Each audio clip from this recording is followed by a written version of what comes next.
Seguimos hablando del pacto migratorio que no se firmó y sus implicaciones en nuestro país, consecuencias. Ya Rafael mencionaba que el hecho de nosotros ser de la minoría de países que no firmó el pacto no tiene implicaciones directamente negativas sobre nosotros, simplemente es una decisión independiente y autónoma que tenemos el derecho a hacer, dadas las circunstancias que vivimos. Ahora quiero, José Antonio, que tú nos des un poquito de luz, porque vamos a hablar de esas circunstancias que vivimos y de lo que yo mencionaba. No queremos, los dominicanos somos humanistas, sí, como pueblo. Cuando el terremoto haitiano, los dominicanos, tanto a nivel público como a nivel privado, se desbordaron en ayudar al vecino pueblo. Nos vimos reflejados en esa piel, tuvimos esa empatía, pero no podemos cargar con una economía cuando nosotros mismos no tenemos una economía todavía estable y con una repartición y una distribución correcta. Habemos muchos pobres en República Dominicana y una clase media muy agobiada. Entonces, cuéntanos, ¿qué podemos decirle a la gente?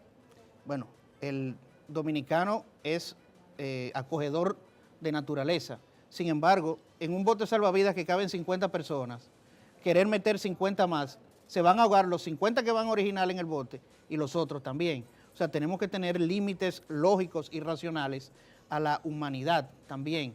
Lo que tenemos que hacer es reclamarle a la comunidad internacional, a esa misma que está que redactó el pacto en esos términos ambiguos, reclamarle a la comunidad internacional, a los países desarrollados, Francia, España, Estados Unidos, Canadá, por ejemplo, en el caso que nos atañe a nosotros y cercano, Haití, que haga un esfuerzo y desarrolle Haití en Haití. En su propio territorio. En su propio territorio. Nosotros, la República Dominicana. Enseñarlos a sembrar, a construir, a organizar sus instituciones, todo. Todo.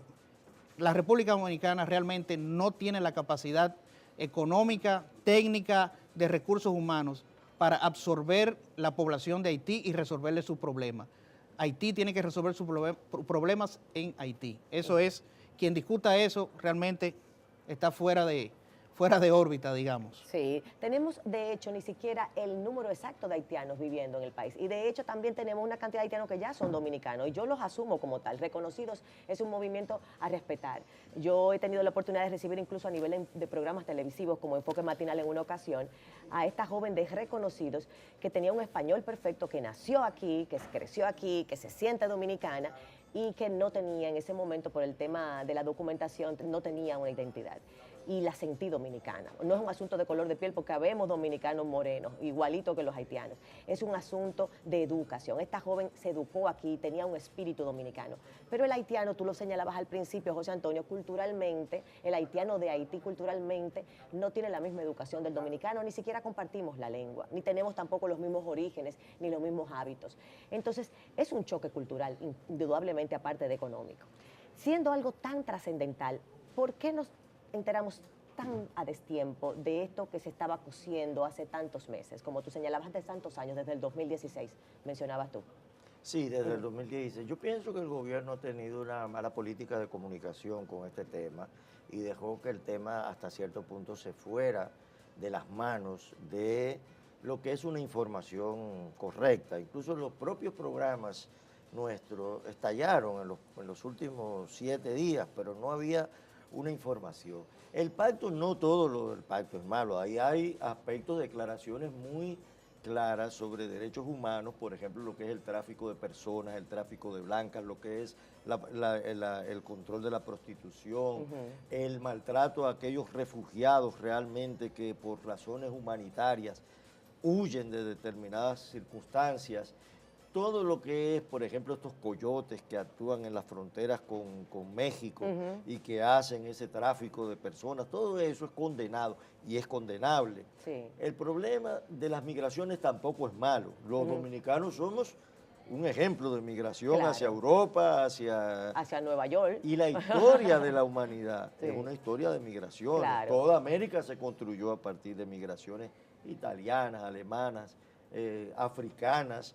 Es decir, las migraciones no son malas, ni siquiera la haitiana es una migración, digamos, mala. Lo que es mala es que no sea controlada. La economía dominicana, perdón la interrupción, se sustenta en los haitianos, nuestra construcción, corte de calle, cantidad hay una serie de de actividades que necesitan de la migración, no de la haitiana, sino de migración incluso. Ahora los chamos también. En Estados Unidos captan no solamente la gente que va a hacer trabajo de bajo nivel de productividad, sino incluso cerebros. Ha sido los Estados Unidos un ejemplo de captación de cerebros que lo adoptan Pero así prácticamente. sí es bueno, es adoptar un hijo genio que te va a hacer más rico, es una maravilla, eso es la loto ya En el un caso predestino. dominicano, el Ajá. problema es que la condición económica nuestra es una condición donde hay una población realmente vulnerable, pobre, que el costo de una migración que necesita apoyo es un costo fiscal importante para el Estado dominicano en salud, en educación, Pero en una cantidad de recursos que hay que gastar. Absolutamente. yo Ajá. respetuosamente difiero del mito o de la narrativa de que la migración haitiana necesariamente sustenta la economía dominicana. Yo creo que baja los salarios. Usted como economista puede corroborar ese efecto. Una población que viene a trabajar por salarios ínfimos necesariamente hace descender el salario de los locales, de los nacionales. O sea, yo creo que eso es un factor muy disruptivo en cuanto a los niveles de salarios de los dominicanos también. O sea, que quizás si nosotros pudiésemos ofertar mejores salarios tanto en la agricultura como en la construcción, pudiésemos ver una participación mucho mayor de dominicanos nacionales en esas industrias. Creo que sí. Eso es correcto.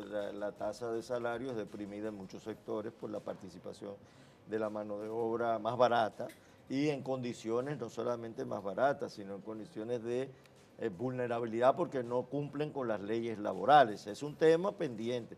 Yo creo que en esta parte eso es lo que indigna más a la población, el hecho de que toda esta población desplaza mano de obra y además crea condiciones difíciles para la República Dominicana. Ahora bien, Fíjate tú que en los hospitales, o sea, públicos, la mayor cantidad de parturientas son Claro. haitianos. O sea, nosotros estamos realmente pariendo niños haitianos masivamente aquí diariamente en nuestros hospitales públicos, que sustenta la clase media, sobre todo.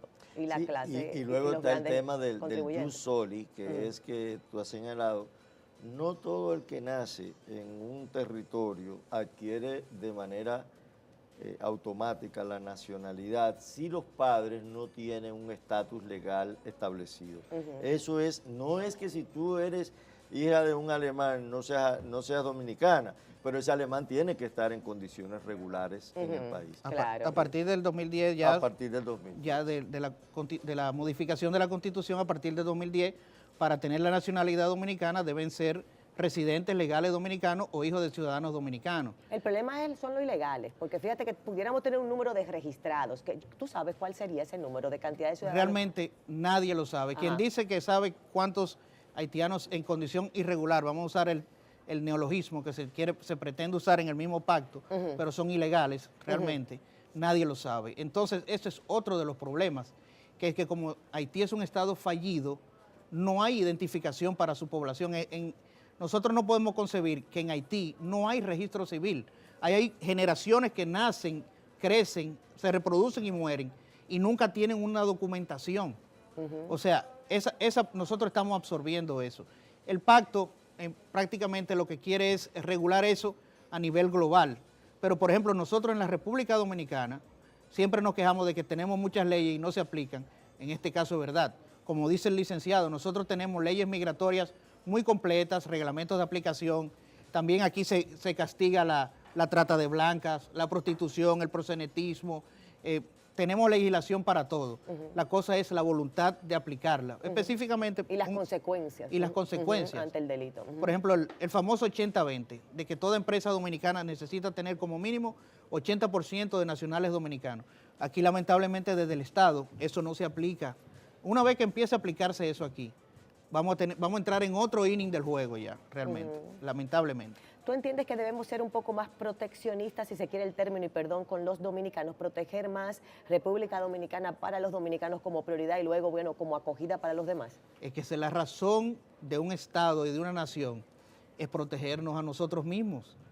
Tenemos que, claro, con humanidad, pero los dominicanos primero, realmente. Por eso tenemos un país. ¿Qué dice Rafael Espinal sobre eso para despedirnos ya? Sí, mira, yo te diría que hay muy pocas políticas de nacionalización de la mano de obra. Yo creo que debe haber un plan para que, por ejemplo, en el campo, la gente no trabaja en el campo por las tasas de salarios tan bajas. Entonces el Estado gasta muchísimo dinero en salud pública de migrantes, gasta muchísimo dinero en educación, cuando tal vez lo que tendría que tener un programa de subsidio a esa mano de obra dominicana para que tenga una rentabilidad Interés. Y que se en quede la gente en el producción, campo. y la gente se quede en el Sé campo. que- y te dejamos este hacinamiento Y aquí. dejamos el hacinamiento de la capital con este tremendo problema de tránsito y de exceso de personas en las sedes urbanas. Así es, bueno, gracias a Rafael Espinal, siempre un placer recibir al Economontro, faltó José Alfredo, pero le mandamos mucho cariño, y a José Antonio Logroño Morales,